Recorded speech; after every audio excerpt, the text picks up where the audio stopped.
Good evening everyone. आज एक मुश्किल टॉपिक, हाइजेनबर्ग्स अनसर्टेनिटी प्रिंसिपल। साइंस के मेरे स्टूडेंट्स की जिद थी कि इस टॉपिक को उठाया जाए, और मेरे ह्यूमैनिटीज के स्टूडेंट्स का कहना था कि सर ऐसे बताइए कि हमको भी समझ में आ जाए। 1937 में जब हाइजेनबर्ग यूएस गए हुए थे, तो हर आदमी एक ही सवाल पूछ रहा था, वाई वाई। उनके सारे स्टूडेंट्स, मेंटर, टीचर्स, हर आदमी यूएस शिफ्ट हो चुका था। लेकिन हाइजेनबर्ग ने बोला, जर्मनी नीड्स मी, और वो जर्मनी वापस आ गए। हिटलर नाजी नाजीवाद को फैला रहा था, ज्यूस से हेट थी, और हाइजेनबर्ग खुद ज्यूस थे। एक अपवाद स्वरूप हिटलर ने अपना सबसे एम्बिशियस काम भी हाइजेनबर्ग को दिया। एक कंट्रोवर्सी भी हाइजेनबर्ग के साथ इसी बात पे रिलेट है। वैसे तो हाइजेनबर्ग की पूरी थ्योरी ही कंट्रोवर्शियल रही। एक छोटा लड़का, कम उम्र का, उस समय के सबसे बड़े साइंटिस्ट आइंस्टीन तक को चैलेंज कर दिया था। हाइजेनबर्ग का अनसर्टेनिटी प्रिंसिपल डेल्टा एक्स और delta P, delta x position के बारे में है और डेल्टा पी मोमेंटम पे। और ये वो टाइम है जबकि एटॉमिक थ्योरी का डेवलपमेंट हो रहा था, तमाम खोजें हो रही थी, क्वांटम फिजिक्स इंट्रोड्यूस हो रही थी। उसी टाइम पर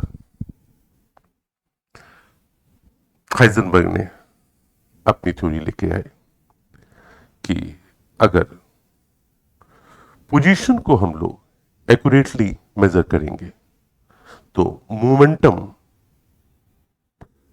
हमको एग्जैक्ट नहीं मिलेगा, एंड वाइसा वर्सा। अगर मोमेंटम को हम लोग एग्जैक्टली प्रिजर्व करना चाहेंगे तो हमको पोजीशन नहीं मिलेगी। और इन दोनों का मल्टीप्लीकेशन जो है हमेशा एक सर्टेन नंबर, एक क्वांटम नंबर से ज्यादा होगा।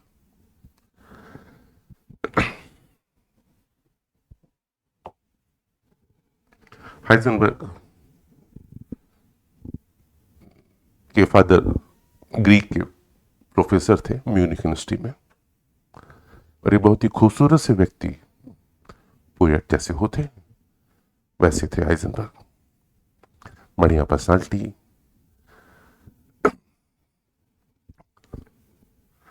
बहुत सेंसिटिव थे, अपने आसपास की चीजों के लिए बहुत रिस्पॉन्सिव हुआ करते थे, और एलर्जी भी उनको थी बहुत चीजों से, खास करके छोटे छोटे पतवार से, घास से, और उससे बहुत घबराया करते थे। हाइजेनबर्ग 1901 में जन्म होता है, और इनके फादर चाहते थे कि ये मैथमेटिक्स में जाए, प्योर मैथमेटिक्स में। उस समय के एक बड़े प्रोफेसर के पास लेके गए, लेकिन हाइजेनबर्ग उनको इम्प्रेस नहीं कर पाए और उन्होंने लेने से मना कर दिया। अब मैथ्स के बाद दूसरी चॉइस फिजिक्स ही बचती है, तो हाइजेनबर्ग एक्सीडेंटली फिजिक्स में पहुंच गए। और वहां पहुंचने के बाद इन्होंने म्यूनिक में सोमरफील्ड के अंडर में अपनी पीएचडी पूरी करी।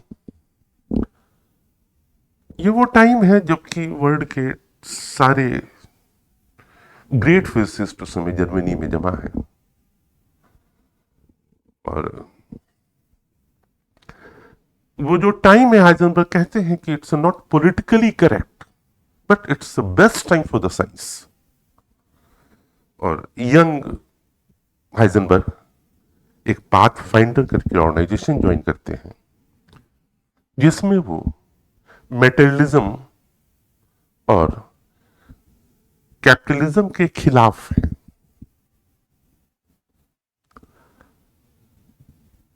और जीवन भर उस ग्रुप का मेंबर रहेगी।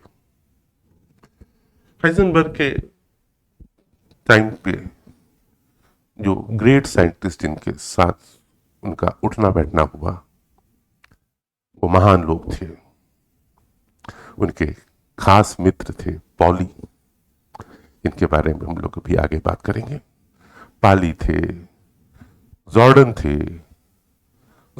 बोर थे, नील्स बोर, जिन्होंने एटॉमिक थ्योरी का दिया हुआ था। Niels Bohr, Jordan, poly, Cramer ने इनकी मैथ्स में बहुत मदद करी थी। और पीए डेराक, और एक नाम बीच में मैक्स बॉर्न।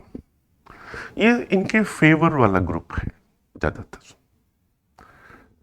और मैक्स बॉर्न के ही इंस्टीट्यूट में इन्होंने ज्वाइन किया था आफ्टर कंप्लीटिंग हिज पीएचडी। ये एक दूसरा ग्रुप है जो हाइजेनबर्ग के अगेंस्ट में है। इनको आप जानते ही, एल्बर्ट आइंस्टीन। यस, मैं हाइजेनबर्ग इलेक्ट्रॉन के नेचर को समझने की कोशिश कर रहे हैं मैथमेटिकल वे में।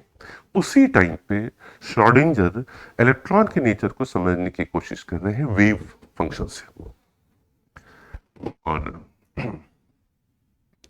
ये अर्नोल्ड सोमरफील्ड, इनके अंडर में ही हाइजेनबर्ग ने पीएचडी किया था। और बाद में ये भी हाइजेनबर्ग के आइडियाज से एग्री नहीं करे। ये एक रेयर फोटो, वर्ल्ड के best of the scientist at a one moment. क्या जमाना रहा होगा। आज तो हम लोग सोच भी नहीं सकते हैं। 3 यूनिवर्सिटीज थी खास, जहां से हाइजेनबर्ग का संबंध रहा। म्यूनिख, जो एक्सपेरिमेंटली ओरिएंटेड थी, गॉटिंजन, जो मैथमेटिक्स ओरिएंटेड थी, और कोपेनहेगन, जो अपनी फिलोसफिकल अप्रोच के लिए जानी जाती थी। हाइजेनबर्ग इन तीनों में रहे। म्यूनिख से इन्होंने किया था पीएचडी, और पीएचडी करने के बाद ये पहुंचते हैं मैक्स बॉर्न के पास, जो मैथमेटिकली ओरिएंटेड इंस्टीट्यूट था गॉटिंगन में। और वहां पे इनका इंटरव्यू होता है, जिसमें ये कोई जवाब नहीं दे पाते। यहां तक कि ये भी नहीं बता पाते हैं कि स्टोरेज बैटरी कैसे काम करती है। एक इंटरव्यूअर से उनका इंटरवेंशन होता है, और उनके इंटरवेंशन के बाद ये एग्री करते हैं एग्जामिनर्स की एक चांस मिलना चाहिए हाइजेनबर्ग को। शाम को हाइजेनबर्ग मैक्स बॉर्न के घर पहुंचते हैं, और वो कहते हैं कि क्या अभी भी वो इंटरेस्टेड है। मैक्स बॉर्न हम ही बताते हैं कि हाँ, अभी भी हम लोग इंटरेस्टेड हैं। और उसके तुरंत बाद ये कहते हैं कि हमको 2 हफ्ते की छुट्टी दे दीजिए, हमको यूथ कैंप में जाना है। जॉब मिली और तुरंत 2 हफ्ते की छुट्टी। बड़ी छोटी सी उम्र है, 22-23 साल की उम्र, और ये वहां से निकल पड़ते हैं।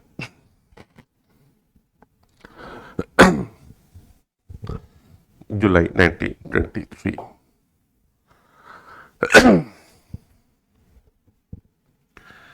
हाइजेनबर्ग के रिसर्च पेपर में उनको अपने पूर्व के अपने जो सीनियर्स थे उनका बड़ा लाभ मिला। आइंस्टीन ने जिन चीजों को इस्तेमाल किया था उसका भी इस्तेमाल किया। प्लैंक अपना कॉन्सेप्ट दे ही चुके थे नंबर का, और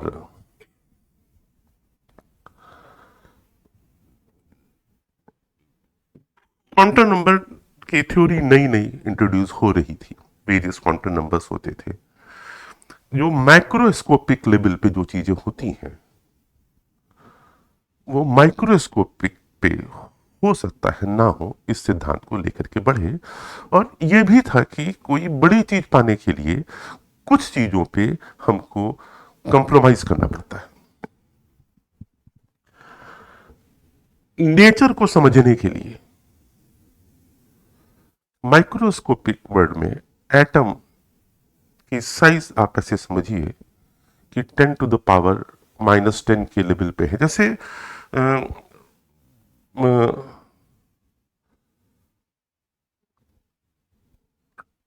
10 बिलियन के सामने 1। अगर 10 बिलियन को आप 1 मान लीजिए तो 10 बिलियन के रेशियो में 1 क्या होगा, ये इस लेवल पे काम होता था। और चीजें दिखाई नहीं पड़ती हैं और सिर्फ एक्सपेरिमेंटल डाटा से पूरी बातें होती हैं। और कुछ एक्सपेरिमेंट्स किए गए थे जिसमें कि स्पेक्ट्रम लाइंस मिल रही थी, उन्हीं के इंटरप्रिटेशंस के लिए सारा पूरी कवायद थी। नील्स बोर अपना मॉडल दे चुके थे, लेकिन यह था कि कुछ ना कुछ कंप्रोमाइज करना पड़ेगा, जिस चीज का हाइजेनबर्ग ने इस्तेमाल किया कि कुछ हमको प्राइस देना पड़ेगा। और उन्होंने कहा कि जो चीज देखी नहीं जा सकती है, विजुअलाइजेबिलिटी, उसको हम नहीं देखेंगे, उसको हम मैथ से समझेंगे। जो चीज देखी ही नहीं जा सकती है उसकी हम पिक्चर कैसे बना दें। इसी बात पे इनका बाकी साइंटिस्टों से जो अगेंस्ट ग्रुप के थे उन सब लोगों से विवाद छिड़ गया कि कोई भी थ्योरी जो है वो विजुअलाइजेबल तो होनी ही चाहिए। आपके पास और कुछ भी ऐसे बनाइए कि उसमें विजुअलाइजेबिलिटी हो। लेकिन हाइजेनबर्ग भी अपनी जिद पे थे, उनका कहना था कि हमने एक जो मैट्रिक्स बनाई हुई है उस मैट्रिक्स में सारे क्वांटम डाटा हैं और ये क्वांटम डाटा एक्सप्लेन कर रहे हैं और मैथमेटिक्स इज करेक्ट, यही सही है। और नो डाउट वो सही था, लेकिन उसको लेकर के थ्योरी नहीं बन पा रही है। और जो थ्योरी है, थ्योरी से ही विजुअलाइजेबिलिटी आती है। तो कहते हैं कि विजुअलाइजेबिलिटी को हम लोगों को कंप्रोमाइज करना पड़ेगा।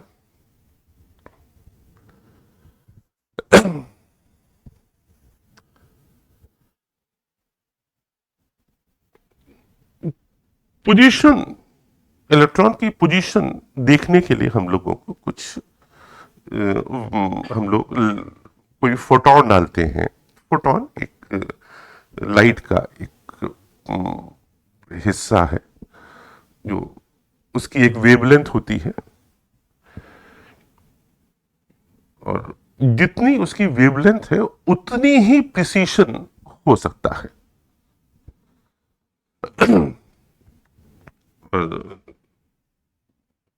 जो बड़े क्वांटम नंबर हैं वो तो क्लासिकल लॉज को फॉलो करेंगे। क्लासिकल लॉ जो कि न्यूटोनियन लॉ है, जो पुराने लॉज हैं जो चले आ रहे हैं वो तो करेंगे। लेकिन स्मॉल क्वांटम नंबर्स में ये चीज लागू नहीं होनी है। और दूसरा एक चीज पे उन्होंने जोर दिया था कि हाँ, कंजर्वेशन ऑफ एनर्जी ये एक चीज है जिसको हमको बचा के चलना है, ये एक फैक्ट है। तो जो भी मॉडल आएगा उसमें कंजर्वेशन ऑफ एनर्जी जरूर रहेगा। और इसी को इस्तेमाल करते हुए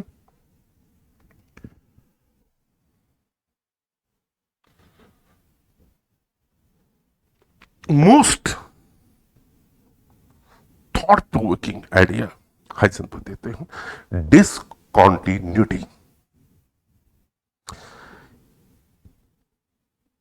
जो एटॉमिक रिलिम है ये कॉन्टिन्यूअस नहीं है,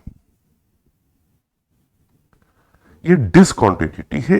एक स्टेज से दूसरी स्टेज पे जाने के लिए कोई निश्चित पाथ नहीं है। एक स्टेज के कुछ क्वांटम नंबर है और दूसरी स्टेज के कुछ क्वांटम नंबर।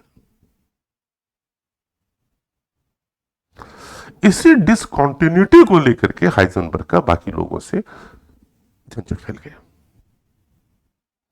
बाकी सब लोग वर्ड को कॉन्टिन्यूअस मान रहे थे।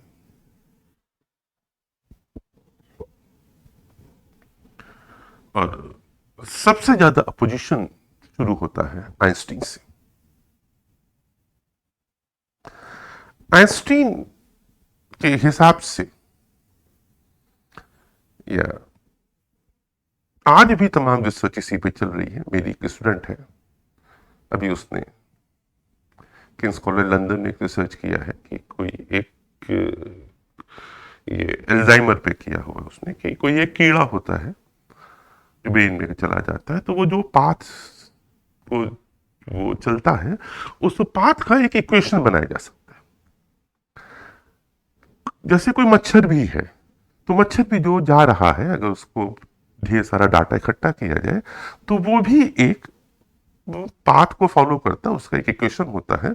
और अगर एक इक्वेशन बन गया तो उसके पहले का पाथ और उसके आगे का पाथ दोनों को हम ट्रेस कर सकते हैं। क्लियर? तो किसी भी मूवमेंट में वो हम एक इक्वेशन से दिखा सकते हैं, और उस इक्वेशन के आगे और पीछे की चीजों को हम लोग ट्रेस कर सकते हैं। हम लोग मालूम कर सकते हैं कि थोड़ी देर बाद क्या होगा और थोड़े टाइम पहले क्या होगा, और अगर ये बात सही है तो फिर हम टाइम मशीन भी बना सकते हैं। जो आइंस्टीन कहा करते थे कि टाइम मशीन बन सकती है, हम फ्यूचर में भी जा सकते हैं, पास्ट में भी जा सकते हैं। Heisenberg was not agreeing with it. He said no. The world is discontinuous as well as uncertain. आगे क्या होगा हम नहीं बता सकते। एक स्टेज है, इस स्टेज पे कुछ क्वांटम नंबर से हम उसको डिफाइन कर रहे हैं। ध्यान दीजिए कि सारी बातें हम लोग बहुत छोटे लेवल पे कर रहे हैं, माइक्रोस्कोपिक लेवल पे कर रहे हैं। क्लास और बड़े लेवल पे चीजें अलग होंगी, वहां तो क्लासिकल लॉ लगेगा, इसके बारे में भी बात करेंगे हम लोग। बेसिकली वो जो सारी चीजें वो सब एक स्टैटिस्टिकल डाटा पे पूरा बेस है। जैसे कोई एक सिंगल पार्टिकल जो है वो प्रेशर और टेम्परेचर नहीं क्रिएट कर सकता है। कोई गैस अगर भरी हुई है किसी बॉक्स में, तो वो कोई प्रेशर, कोई सिंगल पार्टिकल ना कोई प्रेशर क्रिएट कर सकता है, ना ही उसमें कोई टेम्परेचर होगा। उसके लिए एक पूरा ग्रुप चाहिए, तो वो ग्रुप, ढेर सारी चीजें चाहिए, तो उस पूरे ग्रुप की वजह से प्रेशर और टेम्परेचर क्रिएट होगा। वो आपस में जितना ज्यादा टकराएंगे।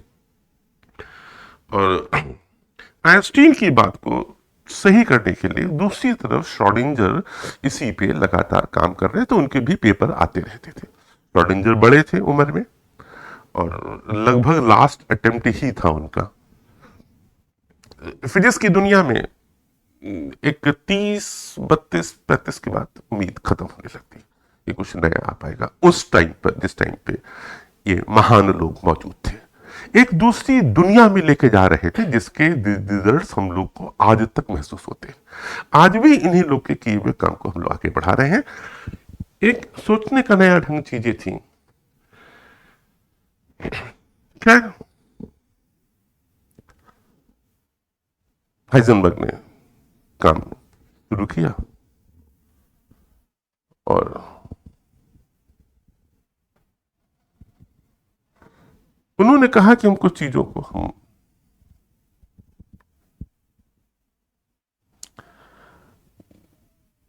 जो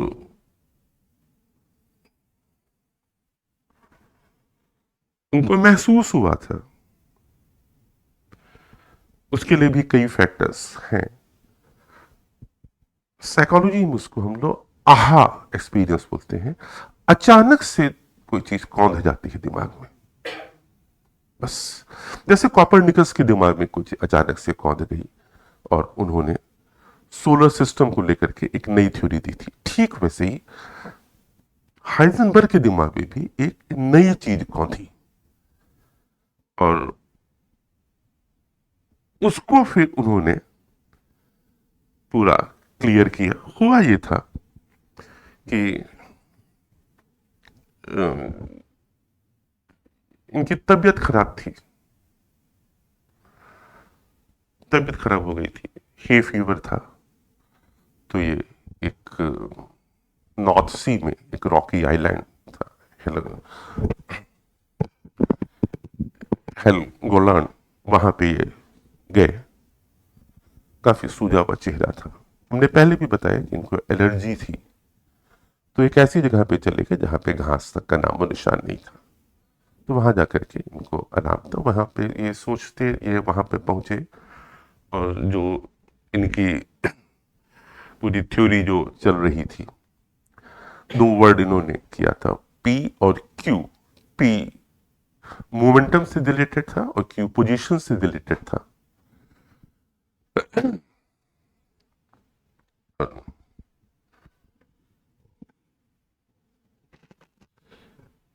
इन्होंने कहा कि पोजीशन और मोमेंटम दोनों को एक्यूरेटली नापा जा सकता है, लेकिन अलग अलग, एक साथ नापना संभव नहीं। अगर एक को आप प्रिसाइसली अगर आप मेजर करेंगे तो दूसरे में गलती होने की संभावना बढ़ जाएगी। जैसे आपने अगर पोजीशन आप जितनी एक्यूरेट आप मेजर करेंगे, उतनी ही ज्यादा मोमेंटम में गलती होने की संभावना बढ़ेगी। अगर मोमेंटम आप एग्जैक्ट प्रिजर्व करेंगे तो पोजीशन में गलती होने की संभावना बढ़ जाएगी।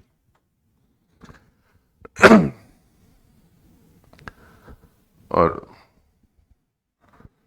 एक पेपर उन्होंने क्रैमर के साथ उन्होंने इंट्रोड्यूस किया था, जिसमें एक मैट्रिक्स का इस्तेमाल किया था।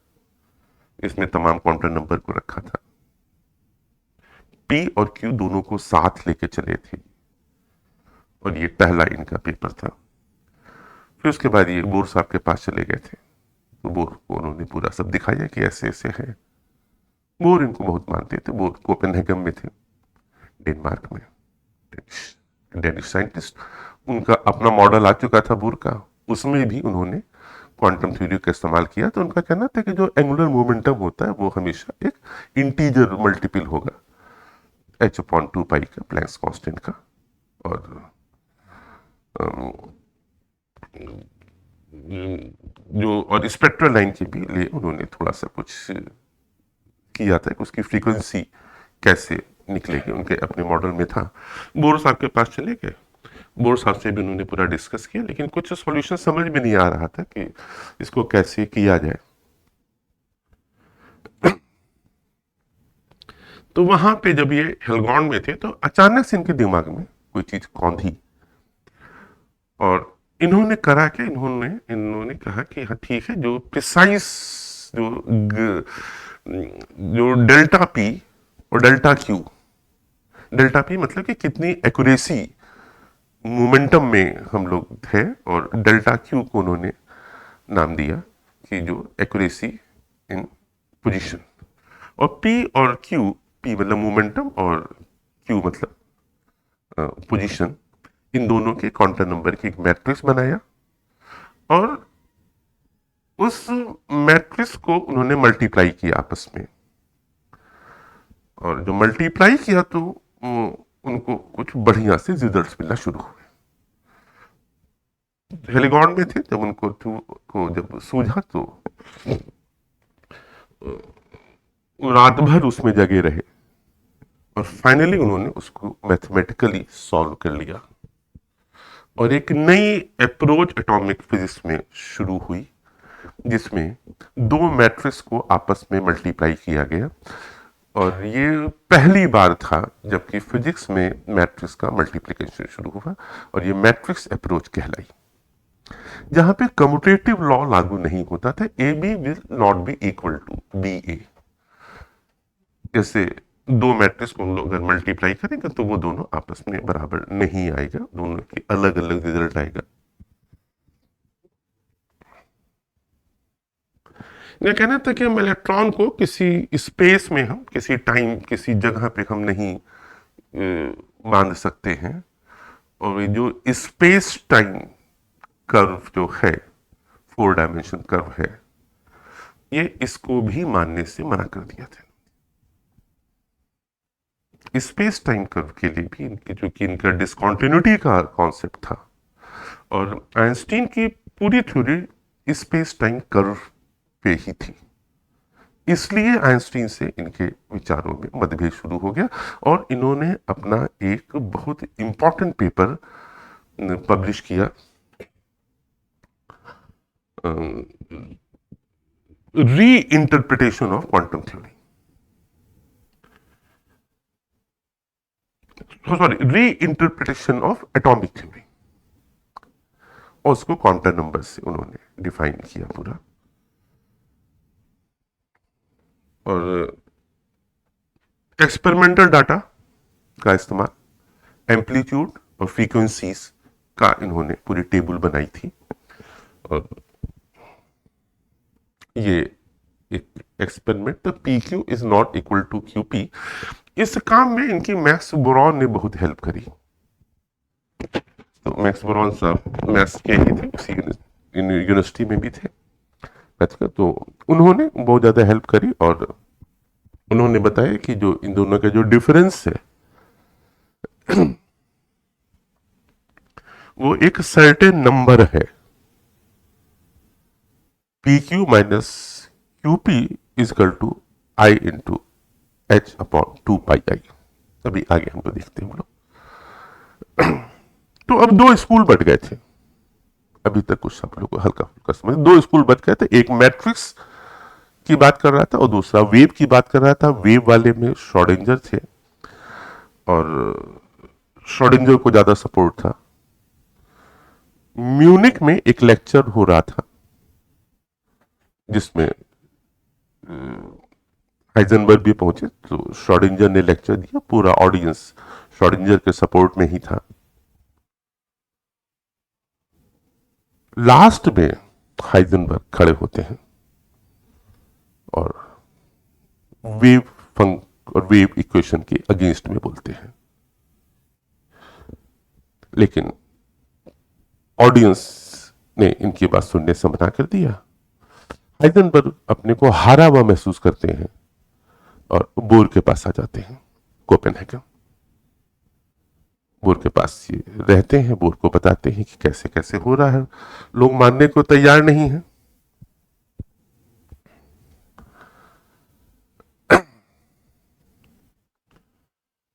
और वहीं पर एक दिन बोर ने श्रोडिंगर को इनवाइट किया कि आप आ जाइए। श्रोडिंगर को लगा कि चलते हैं। अपोजिट कैंप में कोपेनहेगन, जो कि फिलोसफिकल अप्रोच के लिए है, जो कि क्वांटम थ्योरी को लेकर के आगे बढ़ रहा था, और अपनी बात रखते हैं। Bore was a very good host. वो श्रोडिंगर को लेने के लिए ट्रेन पे पहुंचते हैं और वहां से ही रिसीव करते हैं और रास्ते में ही वो उनसे बहस करना शुरू कर देते हैं और अपने व्यूज, उनके व्यूज और लेके आते हैं। उसके बाद अपने घर पर ही उनको रुकाते हैं कि साहब जितना ज्यादा टाइम हम लोग आपस में डिस्कस कर सके उतना अच्छा। ये वो जमाना था जबकि सारे साइंटिस्ट आपस में खूब बातचीत किया करते थे, क्या लेटर से मिलने के बाद, पेपर्स के पहले, कोई एक आदमी पेपर निकाल, कोई एक आदमी को पेपर निकालना होता था, बाकी सब लोग उनकी हेल्प किया करते थे। और श्रोडिंगर को अपने घर पर ही बोर ने रोका हुआ था और एक बार श्रोडिंगर बीमार भी हो जाते हैं, तो बहुत ज्यादा उनकी केयर करते हैं बोर, लेकिन उस समय भी वो उनसे बहस करते रहते हैं मैट्रिक्स वर्सेस वेव पे। तो श्रोडिंगर तो एक दिन दुखी होकर कह देते कि अगर हमको मालूम होता कि इतना हमको करना है तो हमने कभी एटॉमिक रिलिम में एंट्री ही ना ली होती। खैर, एक और आदमी है महत्वपूर्ण, जॉर्डन। जॉर्डन ने इनको चैलेंज किया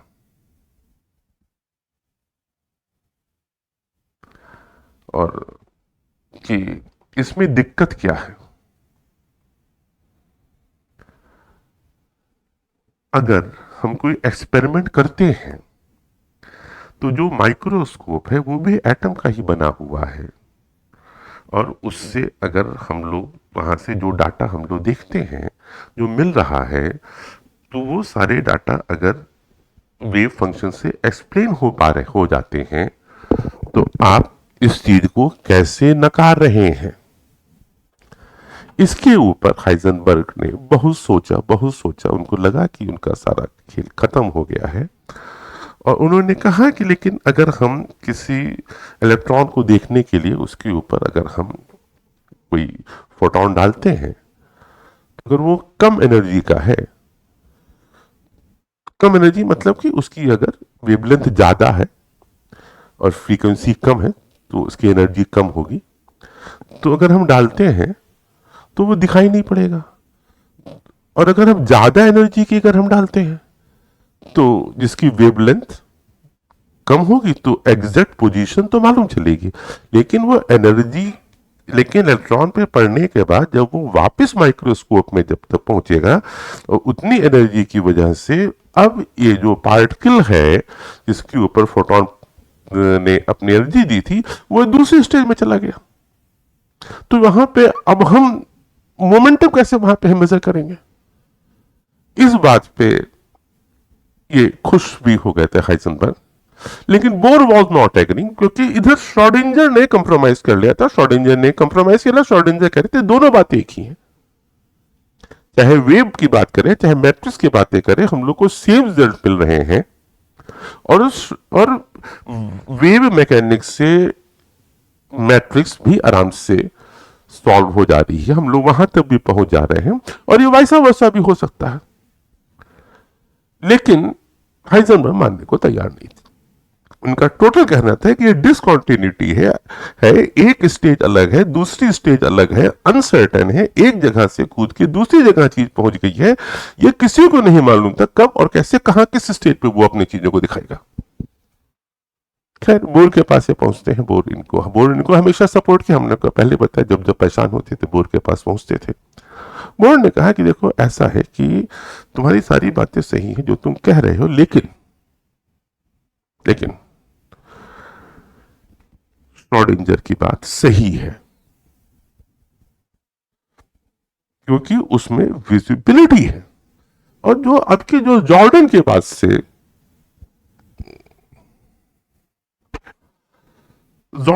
से ये जो हाइजेनबर्ग में जितने पूरे नई जो पूरा जो नई थ्योरी लेकर के जो अपने जो इनके थ्योरी की गलतियां थी उसको जो ये सॉल्व कर रहे थे, उस पे बोर एग्री नहीं हुआ। उन्होंने कहा कि इन दोनों को मिलाकर ही होना चाहिए। हाइजेनबर्ग तो बहुत परेशान भी हुए, एक नए युग की शुरुआत हो चुकी थी। P1 Q1 is equivalent to H, ऐसा वो आई को अवॉइड करते थे। हाइजेनबर्ग ने हमेशा आई को अवॉइड किया। एक नया पेपर भी दिया उन्होंने कि साहब अब हमारा जो पूरा सिस्टम है वो विजुलाइजेबल हो गया है, और उनका कहना था कि लेकिन दो बातें हैं, अगर हम ये कॉम्पटन इफेक्ट को भी नहीं एक्सप्लेन कर पा रहा है मॉडल, कॉम्पटन इफेक्ट की वजह से हम मोमेंटम को सही सही नहीं नाप सकते हैं अगर हाई एनर्जी का फोटोन हम यूज कर रहे हैं तो, और अगर हम लो एनर्जी का फोटोन हम अगर यूज कर रहे हैं तो हमको पोजीशन नहीं मिलेगी। तो दो में से एक चीज तो हमारे मिस होगी ही, और यही हम लोगों का विजुअलाइजेबिलिटी है। और विजुअलाइजेबल का यह मतलब नहीं है कि जिस तरीके से वर्ड को देखा जाता है वैसे ही देखा जाए, एक नए तरीके से भी तो देखा जा सकता है। पेयर ऑफ स्टेट भी तो हो सकते हैं। पेयर ऑफ स्टेट्स जो है वही ज्यादा बेहतर चीजों को एक्सप्लेन कर रहे हैं।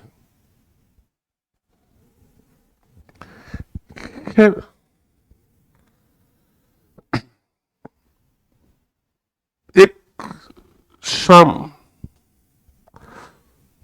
वोल्टा की 100th एनिवर्सरी पर बोर्ड ने लेक्चर दिया पूरा हाइजेनबर्ग को समझा करके। हाइजेनबर्ग उसकी पहली रात में रोए भी थे कि इसका मतलब हमारी पूरी थ्योरी फेल हो गई है। और उन्होंने कहा कि साहब दोनों बातें एक हैं। बोर ने लेक्चर दिया, हाइजेनबर्ग कोने पे खड़े, तो उन्होंने सिर्फ हाँ में सिर हिलाया, उनसे हामी भरवा ली गई। वास्तव में वो एग्री हुए थे कि नहीं हुए थे कहना मुश्किल। वो कहा करते थे कि नहीं, अपनी बात पे रिजिड थे कि the world is uncertain and discontinuous. बाद में इनको नोबेल प्राइज के लिए आइंस्टीन ने ही रिकमेंड किया था, तो 1932 में इनको मिलता है। फिर ये यूरेनियम क्लब के मेंबर बनाए गए और जर्मनी की तरफ से न्यूक्लियर बम बनाने की जिम्मेदारी हाइजेनबर्ग के पास दी गई। हाइजेनबर्ग के पास वो टीम नहीं थी जो ओपेनहाइमर के पास थी। ओपेनहाइमर के पास बेहतर साइंटिस्ट थे, फाइनमैन जैसे लोग थे, फंड की कोई कमी नहीं थी।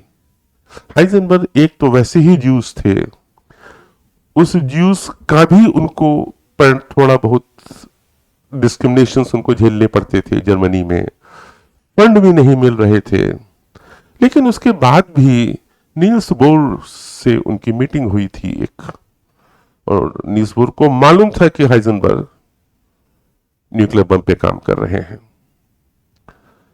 जब यूएस गए हुए थे तो ओपेनहाइमर ने कहा कि साहब वहां पे क्या है, और पहले ही शुरू कर दिया था इन लोगों ने न्यूक्लियर बम बनाना, एटम बम जिसको हम बोलते हैं। तो बोर ने कहा कि जहां तक हम हाइजेनबर्ग को जानते हैं, अगर उसको बनाना होता तो वो बना लिया होता। हाइजेनबर्ग जरूर चाहते थे कि जर्मनी जीत जाए, बहुत मोहब्बत करते थे जर्मनी से वो, लेकिन नाजी के भी खिलाफ थे। और एक ऐसा काम कर देना जिसमें इतने लोगों की डेथ हो जाएगी, उसके लिए हाइजेनबर्ग अपने को एग्री नहीं कर पा रहे थे। ओपेनहाइमर ने गीता पढ़ ली थी, तो मालूम था कि जीवन मृत्यु अपने हाथ में